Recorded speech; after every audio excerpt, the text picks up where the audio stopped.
It's the top Supertramp studio albums of all time. I'm John Beaudin from Rock History Book. We already counted down the top 25 songs of all time this past summer based on a poll that we had about a year ago. 13,893 votes were cast. In our last video, and by the way, please take a look at it if you haven't seen it. We put a lot of work into it.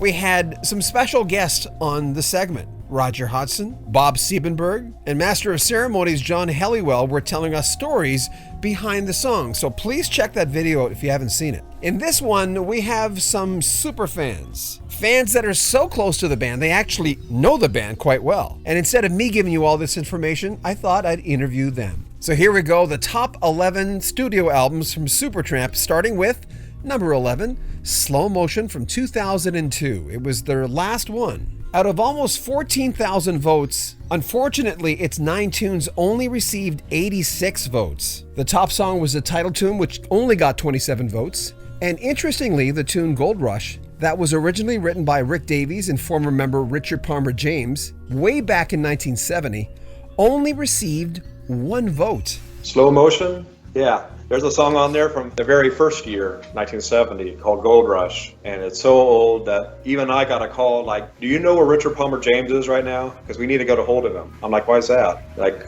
finally putting out Gold Rush. I'm like, oh, are you kidding me? Finally. It used to be the opening song for all their shows until Prime of the Century. To me, it's the best song on Slow Motion. Slow Motion, though, I actually liked. I thought Slow Motion had some good songs on it. I thought the tour was very strong. They're one band that really does feed off the audience. You'd think that they would be up on stage so into their own music that they wouldn't pay much attention, but boy, they really do. Number 10, the self-titled debut from 1970. It received 156 votes. That's out of almost 14,000 votes we received. One of our special guests, David Mendenhall of the Supertramp Archive group on Facebook, who has more Supertramp memorabilia than anyone I've ever met, actually found the original copy of Melody Maker that got Roger Hodgson, guitarist Richard Palmer James, and drummer Keith Baker their jobs way back when. Just like the early Moody Blues when Denny Lane was in the band. Remember how different they sounded after he left? Or the first Genesis album compared to everything else from Genesis to Revelation. After Supertramp's second album, the band changed. They were a completely different band. Totally different. You don't hear Rick on the first album. It's between Roger and Richard Palmer James. And after the first album, there was some friction there. And actually, it was down to either Roger leaving the band or Richard. Sam, who's no longer with us now, he made the decision, and Richard was told to move along. We're counting down the top 11 studio albums from Supertramp based on our poll, where we received almost 14,000 votes. Number 9 with 175 votes, Some Things Never Change from 1997. The song with the most votes on that album was You Win, I Lose with 61 votes. Some Things Never Change, I really, to be honest, did not care for. It was an all right kind of a semi-jazz band album, but it wasn't what I consider a Supertramp album.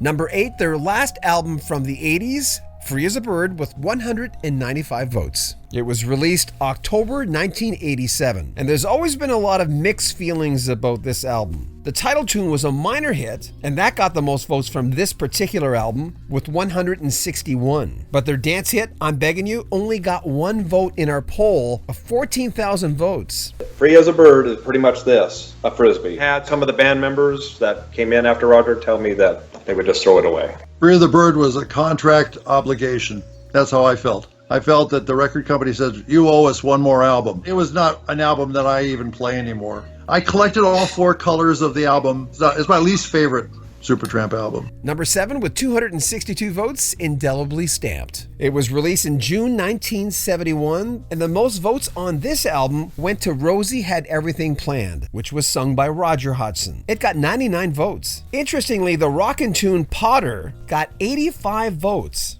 The second album to me is this crude British rock. It's completely different from the first album. First album I like better than the second one. It was just more organic. Number 6, Brother, Where You Bound, the first album without Roger Hodgson. Released May 1985. Interestingly, it got twice the votes of Indelibly Stamped, with 528 votes. It was released on May 14th, 1985. And it contained their only hit without Roger Hodgson, Cannonball. Cannonball, I really enjoyed. And I'll still never forget the moment when I was watching MTV and Kurt Loder comes on and says, in other news, David Gilmour has just announced that he's joining Supertramp. And I about died. I think this was just before the album had come out. What a perfect match. And then I found out it was just a guest star. But Number 5, Famous Last Words from October 1982. Now we're really getting into the bigger numbers. Brother Where You Bound got 528 votes. This album got 2,168. And the song with the highest votes, 287 for the big single, It's Raining Again. Not one of my favorites. Of all the albums that Roger's on there, it's like second to my last favorite. It's just an album where nobody's getting along. One wants to record up north in California, and the other one down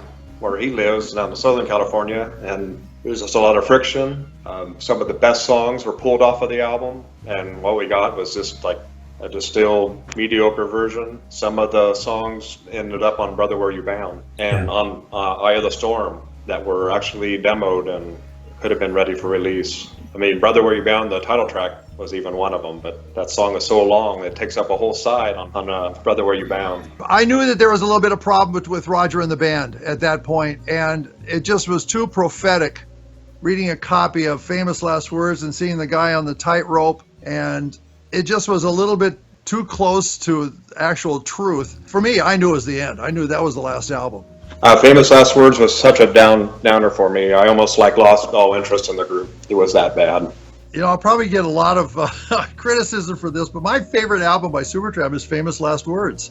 I know Roger hates it. There are some songs on that album that, to me, are Supertramp's finest moments. In fact, I've heard most of them in concert, and I've even got some studio demos that they made when they were still working on them, and including some songs that never made the album. Number 4, Even in the Quietest Moments from 1977. It was released in April of that year, and this album got 2,311 votes. And even though Give a Little Bit was their biggest hit at that point in their career, reaching number 15 on the charts, it was not the most voted song on this album. That went to Fool's Overture with 484 votes, followed by the title song with 413, and Give a Little Bit got 410. I think they had a good idea that it wasn't as good as Crime of the Century, and they wanted to make a better album. I think Rick's songs were a lot stronger on Quietest Moments. Roger's certainly was. I mean, Fool's Overture. I mean, what can you say about that? My father is a music teacher, vocal choir teacher in high school. I played that for him one time, and I said, I know your thoughts about rock music, and I would just listen to this. And he was astounded, and especially when I told him that it was just Roger fiddling around on a string machine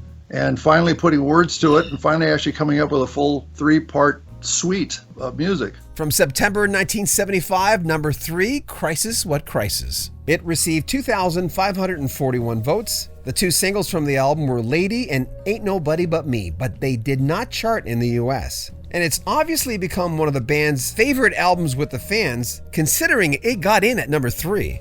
That's actually Roger's favorite now. It wasn't when it came out. The songs were there.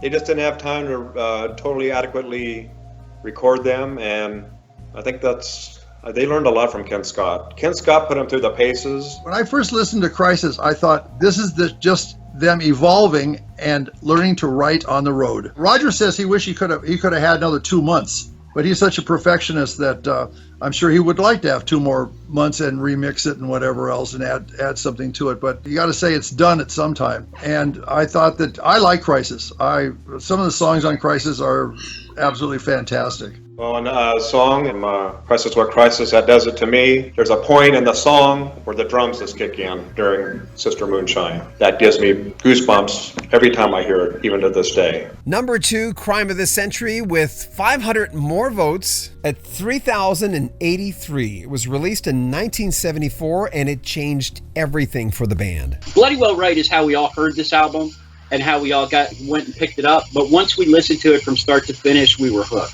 Hodgson and Davies, there's such a contrast, and it comes out, it just draws you in, and you go, I'm kind of freaking out, but I want to hear more. I mean, Asylum is just about as nuts a song as you can have. It was Bloody Well Right and Dreamer. I was 9. I had jobs because my parents weren't going to buy me any records.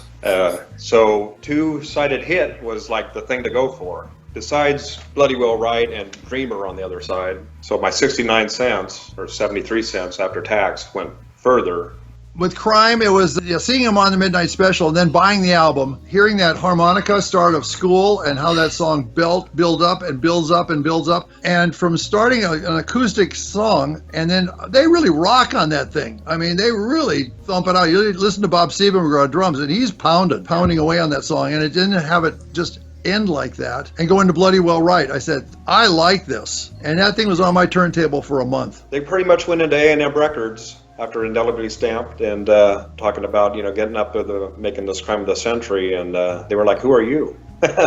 They forgot about them already. They were that close to being dropped. I love that this isn't a concept album, they said, and I loved that it said this was on the progressive list. And it took me a minute to figure that out.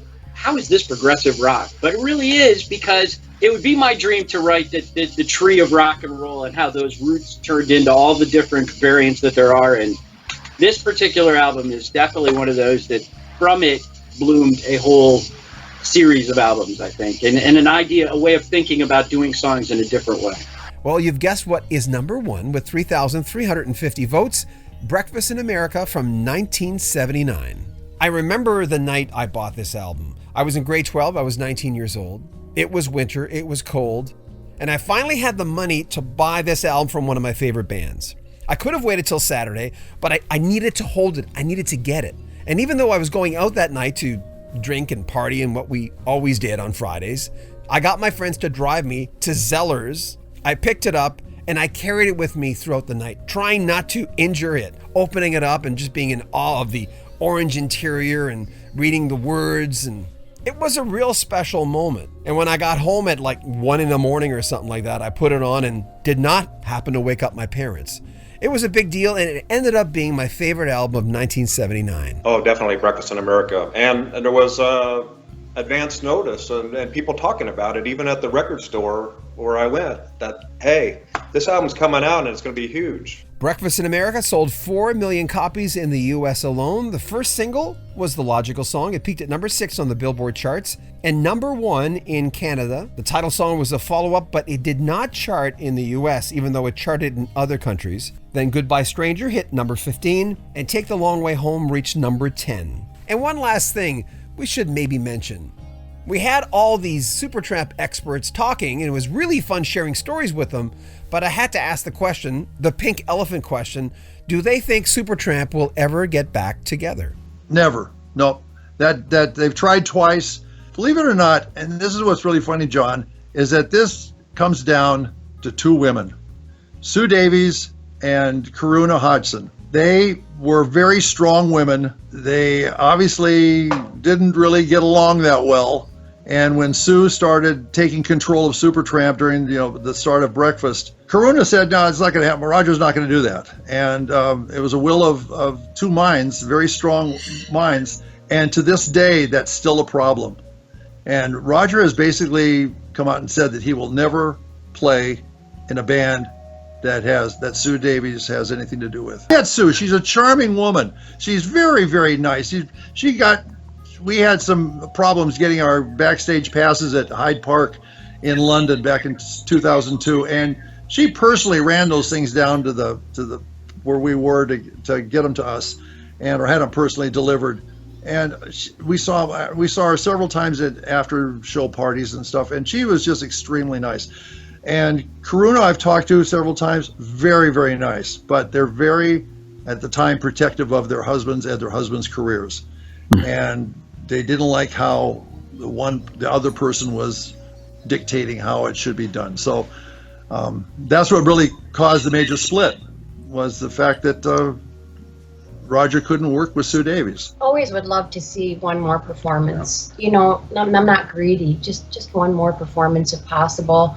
I know they tried to work that out several years back, but life changes, and the events that have recently taken place in Rick Davies' life, you have awakenings. I don't want to say never, and I'm not. I think if they kept both sides of management out of it, it would be a done deal, I think. But it's always lawyers on this side, lawyers on that side, and all that kind of crap. That's every band. But I think if it was just up to them, I think they'd do it. Well, there you have it, our top 11 Supertramp albums of all time. It's based on a poll we had about a year ago, where we asked you to name your top Supertramp songs. We laid out every single last song. And that's how we came up with our other video, the top 25 Supertramp songs of all time, which is on this channel, by the way, so you can check that out. Thanks for watching. Make sure you share our videos, comment on our videos, and subscribe to our channel. We'd appreciate that. I'm John Beaudin from Rock History Book. Supertramp is probably one of the most underrated groups of the rock era. And you really got to listen to them and understand it, appreciate it. And I definitely think you should do it with a beverage in your hand. In terms of longevity and tunage that I can listen to over and over again, give me Supertramp.